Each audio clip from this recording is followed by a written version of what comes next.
আমরা পরীক্ষা-নিরীক্ষা করে যেটা পেলাম সেটা হচ্ছে যে আপনার একটা হাড়, জি, মেরুদণ্ডের হাড় জি, আ মানে ভেঙে গিয়েছে। জি, ভেঙে গিয়ে ওই মেরুদণ্ডের হাড়ের আ সামনের দিকে, পেছনের দিকে, হ্যাঁ? আমরা যদি একটা শক্ত হাড় ধরি তো মাঝখানে একটা ফুটা থাকে। ওই ফুটার মধ্যে একটা স্পাইনাল কর্ড থাকে। জি, স্পাইনাল কর্ডটা হচ্ছে ব্রেনের একটা অংশ, যেটা ব্রেন থেকে একদম নিচে নেমেছে। জি, সেইটা ওপরে আপনার হাড় ভেঙে গিয়ে চাপ সৃষ্টি করেছে। যার কারণে আপনার প্রস্রাব পায়খানা বন্ধ হয়ে গেছে এবং ব্যথাটাও একই কারণেই হচ্ছে। জি, আমরা যেটা করব, অপারেশন করে আপনার এই স্পাইনাল কর্ডের উপর যে চাপটা আছে চাপটা কমিয়ে দেব। দর্শক আসসালামু আলাইকুম। আমি ডক্টর আলিম, পেইন, আইসিইউ এবং অ্যানেস্থেসিয়া বিশেষজ্ঞ। আপনারা জানেন যে এখন আ আমাদেরকে লিচু ফল উপহার দেওয়ার জন্য গ্রামে গঞ্জে দূর দূরান্তে আ আমাদের কৃষক ভাইয়েরা চেষ্টা চালিয়ে যাচ্ছেন। তারা আ এই লিচু ফল যাতে পাকার আগেই বাদুড়ে বা অন্য কেউ খেয়ে না ফেলে, সেজন্য লিচু গাছে কিন্তু একটা জাল বিছিয়ে দিতে হয় এবং পাহারা দিতে হয় এবং অনেক ধরনের যত্ন করতে হয়। আমরা কিন্তু যারা ঢাকাতে আছি আমরা রেডিমেড লিচু ফল খাই, কিন্তু সেই ফলগুলার পেছনে একটা শ্রমিকের প্রচুর পরিশ্রম থাকে, প্রচুর ত্যাগ থাকে, প্রচুর শিকার থাকে। তো সেরকমই এই লিচু ফলের যত্ন করতে গিয়ে যখন কয়েকদিন পরে লিচু ফল বিক্রি হওয়ার সময় যত্ন করতে গিয়ে আমাদের এক আ মা কৃষক ভাই উনি গাছ থেকে পড়ে গিয়েছেন। পড়ে গিয়ে এত মর্মান্তিকভাবে আ আ আহত হয়েছেন যে ওনার ইমিডিয়েট আমাদের অপারেশনে যেতে হচ্ছে। ওনার যেটা হয়েছে আ ২০-২৫ ফিট উপর থেকে উনি পড়ে গিয়েছেন লিচু গাছ থেকে। পড়ে যাওয়ার পর কোমরের একটা হাড় একদম ভেঙে টুকরা হয়ে গিয়েছে। যার কারণে ওনার ব্রেনের উপর একটা চাপ সৃষ্টি হচ্ছে এবং চাপ সৃষ্টি হওয়ার কারণে ওনার প্রস্রাব বন্ধ হয়ে গেছে, পায়খানা বন্ধ হয়ে গেছে এবং সবচেয়ে বড় কথা যে লোকটা কিছুক্ষণ আগে লিচু গাছে উঠেছে, সে কিন্তু এখন আর দাঁড়াতেও পারছে না।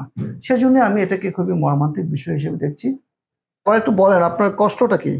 মাজায় আপনি এখন কোথায় আছেন জানেন? হাসপাতালে বেডে হাসপাতালে কেন আসতে হলো আপনাকে? ব্যথার জন্য আপনার মাজায় ব্যথা? মাজায় ব্যথা পাও পাততে পারি না আমি। কবে থেকে ব্যথা এটা? শুক্রবার দিন সকাল ৮টা থেকে শুরু হয়েছিল। গাছের তো এম পড়ে যায়। গাছ থেকে পড়ে গিয়েছিলেন? জি, কোন গাছ থেকে পড়ে গিয়েছিলেন? লিচু পাড়তে যায় লিচু গাছ থেকে ডাল আপনার নিজের ভাঙ্গি। গাছ না মানুষের গাছ? না, নিজের গাছ। তাই অনেক বড় গাছ এটা? জি, কিভাবে পড়লেন আপনি? উম, লিচু গাছের ডালে কেবল গেছি আপনার পারবো এর ভিতর। শুক্রবার দিন কি আমাদের ডাল ভেঙে গেছেন না পিছলে গেছেন? ভেঙ্গেই গেছে। ও ডাল ভেঙে গেছে। যে আমার পিছনে তো ভাঙছে, আমি এটা সরিয়ে যাবে যে ইয়ের বই ভাঙ্গার উপরে যাবে তা যাইতে পারিনি। কত উপর থেকে পড়েছেন? ২০-২৫ ফিট উপর থেকে। মানে যখন পড়েন তখন শরীরের কোন অংশটা আগে পড়েছিল? পিছনে বসা অবস্থায়। বসা অবস্থায় পড়ে জি, গেছেন তারপর না? ওই বসানো তো পড়েই কাইতে হয়ে গেছে। পড়ে কাত হয়ে গেছেন। জি, ডান দিকে। তারপরে আর দাঁড়াতে পারেননি? না, না। পরে যারা ধরিয়া মারে ইয়ার সাথে, সাথে যাই, তারা ওই দাঁড়ায় হাঁটাইও আনতে পারিনি। হাঁটে সে থেকে আর হাঁটতে পারেননি আপনি? না, দাঁড়াতে পারেননি? না। এখন কি অসুবিধা হচ্ছে আপনার? এখন ওই ভিতরে আপনার ইয়েতেছে আর ওই তলে দাপনার তলে গোশ কেমন যেন কামড়াচ্ছে আর ব্যথা করতেছে। মাংস কামড়াচ্ছে আর? জি। আর ওই হাড়ের ভিতরে ওইখানে আপনার সিললেছে, টাটাচ্ছে। কাটাচ্ছে? জি। পা নাড়াচাড়া করতে পারেন? হালকা হালকা? নিচে বোধ শক্তি আছে? আছে। এই পড়ার পরে কি প্রস্রাব পায়খানা করেছেন এখন? না, না, না, প্রস্রাব পায়খানা নাই। একবারও করেননি? না। আচ্ছা। এখন ওই প্রস্রাবের পাইপ দিয়ে আপনার পেটে তলপেটে রাত ১০টা-১১টার দিক বাড়ির কাছে ডাক্তার ছিল, সেই ডাক্তারের যে পাইপ দেওয়ার মাধ্যমে প্রস্রাব আছে কিন্তু পায়খানা নাই এখন। প্রস্রাব আটকে গিয়েছিল? জি, আচ্ছা। তো আজকে তো আমরা এটার জন্য যেটা করতে হয় আমরা পরীক্ষা-নিরীক্ষা করে যেটা পেলাম সেটা হচ্ছে যে আপনার একটা হাড়, জি, মেরুদণ্ডের হাড় জি, আ মানে ভেঙে গিয়েছে। জি, ভেঙে গিয়ে ওই মেরুদণ্ডের হাড়ের আ সামনের দিকে, পেছনের দিকে, হ্যাঁ? আমরা যদি একটা শক্ত হাড় ধরি তো মাঝখানে একটা ফুটা থাকে। ওই ফুটার মধ্যে একটা স্পাইনাল কর্ড থাকে। জি, স্পাইনাল কর্ডটা হচ্ছে ব্রেনের একটা অংশ, যেটা ব্রেন থেকে একদম নিচে নেমেছে। জি, সেইটা ওপরে আপনার হাড় ভেঙে গিয়ে চাপ সৃষ্টি করেছে। যার কারণে আপনার প্রস্রাব পায়খানা বন্ধ হয়ে গেছে এবং ব্যথাটাও একই কারণেই হচ্ছে। জি, আমরা যেটা করব, অপারেশন করে আপনার এই স্পাইনাল কর্ডের উপর যে চাপটা আছে চাপটা কমিয়ে দেব। জি, আর আপনার একটা হাড় যেহেতু একটা খুঁটি যখন একটা মাঝখানে ভেঙে যায় তখন খুঁটিটা দুর্বল হয়ে যায়, তাই না? জি জি তো আমরা ওপরে নিচে রড দিয়ে ওই খুঁটিটাকে শক্ত করে দেব, জি। যাতে আপনার আর পরবর্তীতে কোনো সমস্যা না হয়। এটাই আমরা অপারেশন করব, কেমন? আলহামদুলিল্লাহ। তো আমরা আশা করছি যে অপারেশনের পরে আপনি পুরোপুরি সুস্থ হয়ে যাবেন। আমাদের জন্য দোয়া করবেন যাতে আমরা সফলভাবে আপনার অপারেশনটা সম্পন্ন করতে পারি। আলহামদুলিল্লাহ। আমরা যে হাঁটাচলা করছি এটা আসলে আল্লাহ পাকের বিশাল নিয়ামত। এই নিয়ামত থেকে যারা বঞ্চিত হয় তারাই বোঝে যে এটা কতটুকু কষ্টকর, বেদনাদায়ক। বিশেষ করে তার নিজের জন্য তো অবশ্যই, পাশাপাশি পরিবারে যারা আছে তাদের জন্য কিন্তু অত্যন্ত কষ্টকর একটা বিষয়। কারণ তার উপর নির্ভর করে পুরো সংসারটা হয়তো চলে।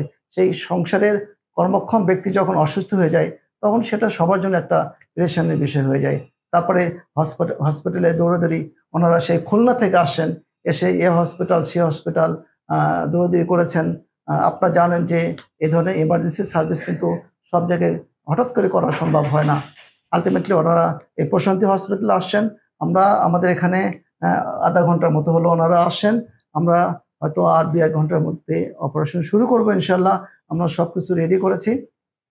তো আমরা আশা করছি যে এই অপারেশনে উনি সফলকাম হবেন এবং স্বাভাবিক জীবনে ফিরে যাবেন, হাঁটাহাঁটি করবেন। তো এই পেশেন্টের জন্য, একটা পেশেন্টের জন্য আপনারা দেখতে পাচ্ছেন যে কতগুলো গার্জিয়ান আসছে। তাদের সবার মধ্যেই একটা আতঙ্কের ছাপ, একটা বিষাদের ছাপ যে কিভাবে এই অসুখ থেকে তারা খুব দ্রুত পরিত্রাণ পাবে, তাদের গার্জিয়ান স্বাভাবিক কাজে ফিরে যাবে। তো এই রোগীর সাথে আছে মিস্টার সজীব, যিনি আসলে আমার খুবই ক্লোজ, খুবই পরিচিত। ভাগ্যক্রমে ওনার পেশেন্টের অপারেশন লাগছে জন্য আজকে আমাদের কাছে আসছে। তো আমরা সজীবের কাছে একটু জানতে চাই যে এই ঘটনার জন্য আপনারা এত দুশ্চিন্তাগ্রস্ত কেন? স্যার এটা এটা হচ্ছে নর্মালি, যেহেতু আমি ব্যথা বা এই নিয়ে যেহেতু কাজ করি এখন তো মোটামুটি একটু জানি যে কোন পরিস্থিতি বা কিভাবে কি হচ্ছে। আচ্ছা কিন্তু এটা হয়ে গেছে যে মনে করেন যে আপনি যেটা বললেন যে হাড় গুঁড়ো গুঁড়ো হয়ে গেছে এটা তো আসলে স্যার আকুপাঞ্চার বা ওই ট্রিটমেন্টের আচ্ছা ওইটা রিকভারিটাই না। যদি ওদের হরমোন বা নার্ভ গঠিত যেগুলো ছিল এটা দিয়ে আমার হয়তো আকুপাঞ্চার রিকভার করার সুযোগ আছেই আছে। কিন্তু এই ক্ষেত্রে যেটা হচ্ছে, এবং আরো 2-1 জন নিউরোলজিস্ট যেসব ডাক্তার দেখানো হয়েছে তারা একটা সমাধানই দিচ্ছে যে অপারেশনে যাইতে হবে।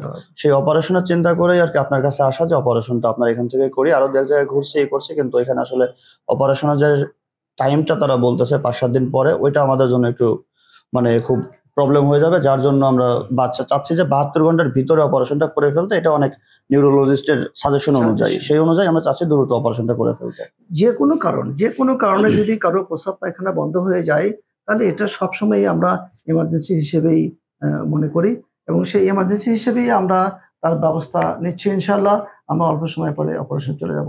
অপারেশন এই কারণে লাগছে যে আমরা যদি আমাদের হাতটাকে একটা খুঁটি মনে করি এবং খুঁটির এখানে যদি ভেঙে যায় তাহলে এটা সোজা রাখার জন্য কিন্তু অপারেশন করতে হয় এবং এইখানে একটা রড, এই পাশে একটা রড দিয়ে স্ক্রু দিয়ে আমরা এমনভাবে শক্ত করে আটকে দিই যেন এটা আর ভেঙে না যায়। এই জন্যই আসলে অপারেশন এটা লাগবে এবং অপারেশন যদি আমরা সফলকাম হতে পারি ইনশাল্লাহ, তাহলে আশা করছি যে আমাদের পেশেন্ট স্বাভাবিক জীবনে ফিরে যাবে।